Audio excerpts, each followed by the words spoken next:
Olá, vamos começar mais uma aula, tá? Essa é a nossa quinta aula. Hoje a gente vai falar sobre os gráficos, tá bom? Vamos lá. Então, os gráficos. Estatística descritiva.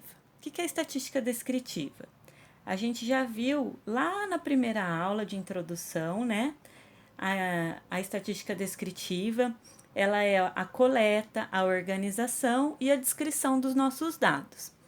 Essa estatística descritiva, ela pode ser apresentada através da tabela de distribuição de frequência, que a gente já aprendeu a fazer, ou através dos gráficos, tá? Ou diagramas. Eles podem ser histogramas, gráficos de barras, gráficos de pizza, gráficos de linha, entre outros, tá? O objetivo da apresentação dessa estatística descritiva através dos gráficos é facilitar a compreensão, tá, do fenômeno estatístico por meio do efeito visual imediato. Então, olhar e já identificar, já conseguir identificar o que está sendo apresentado no gráfico. Então, ele nos dá essa compreensão rápida, tá? Tipos de gráficos. Então, existem vários tipos de gráficos. Os mais usados, eles são para dados temporais, que é através de tempo, meses, anos, tá? Dias. Eles podem ser usados, os mais usados são o gráfico de linha e o gráfico de barra. Para dados qualitativos, podendo ser ordinal ou nominal. A gente já viu lá em variáveis, né? Qualitativas e quantitativos. Então, o ordinal a gente viu lá que é aquele que tem uma ordem, né? Por exemplo, a escolaridade tem uma ordem para ser seguidas, né? E o nominal é que não tem uma ordem. Eu dei o exemplo do grupo sanguíneo. Então, os mais usados para esse tipo é o gráfico de coluna, o gráfico de barras e o gráfico de setores, que é o de pizza, tá?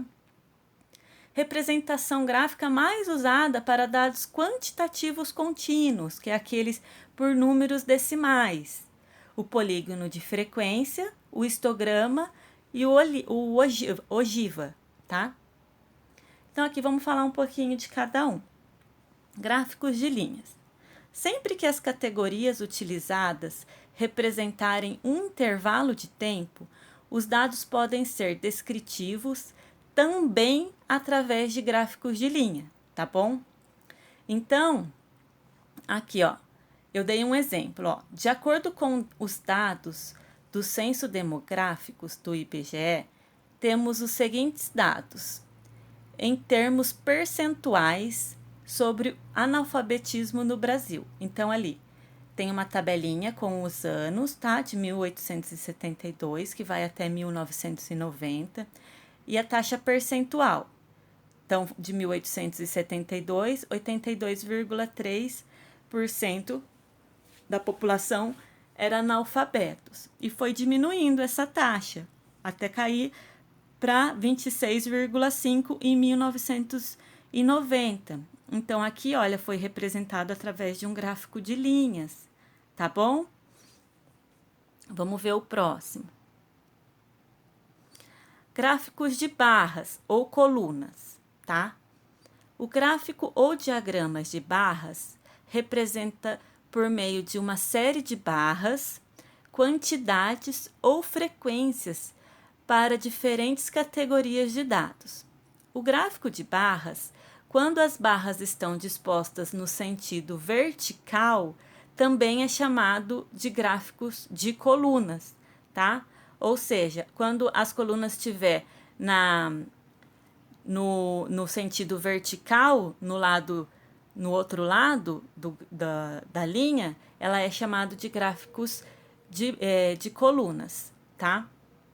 A diferença entre um diagrama de barras e um histograma é que o histograma ele se refere aos dados quantitativos contínuos, enquanto que o diagrama de barra ilustra quantidades para qualquer tipo de variáveis qualitativas.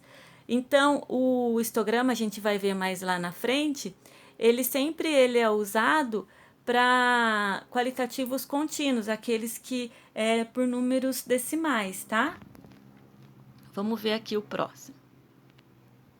O gráfico de pizza ou de setores. Então, é um diagrama, né, circular, onde os valores de cada categoria estatística representada são proporcionais às respectivas frequências. Pode vir acompanhado das porcentagens também. E é utilizado para dados qualitativos nominais, ou seja, aqueles que não têm ordem, lembra? Eu dei o exemplo lá do grupo sanguíneo. Aqui, ó, tem um exemplo que foi dado. Vamos ler aqui.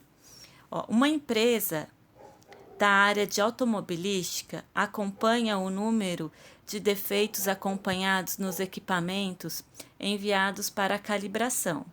Na tabela a seguir, apresentamos os dados referentes a um mês de acompanhamento dos defeitos encontrados nos equipamentos das diversas áreas. Então, ali tem a tabelinha de frequência, tá?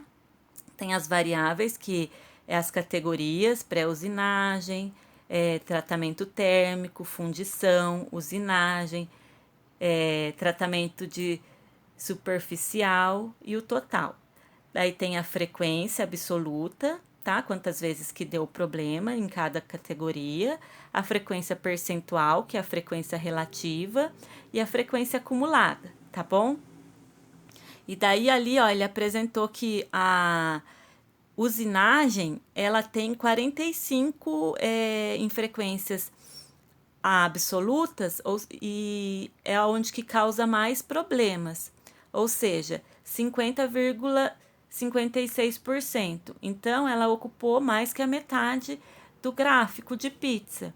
E as outras demais foram divididas no restante que sobrou, tá?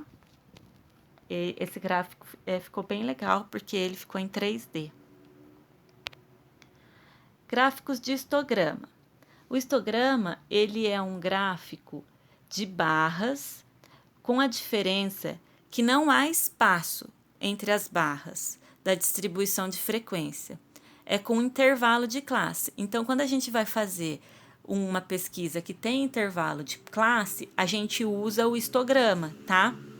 Ó, os intervalos de classe são colocados no eixo horizontal, enquanto as frequências são colocadas no eixo vertical, tá? Então, ali, ó, deu um exemplo da estatura dos alunos, mas não é aquele que a gente fez, não, é parecido, tá bom? Então, ali a gente vê, olha, que os alunos de 1,60 a 1,66 centímetros é o que tem mais frequente na sala de aula. É o que tem mais pessoas com essa estatura, né? Que é representado pela barra verdinha.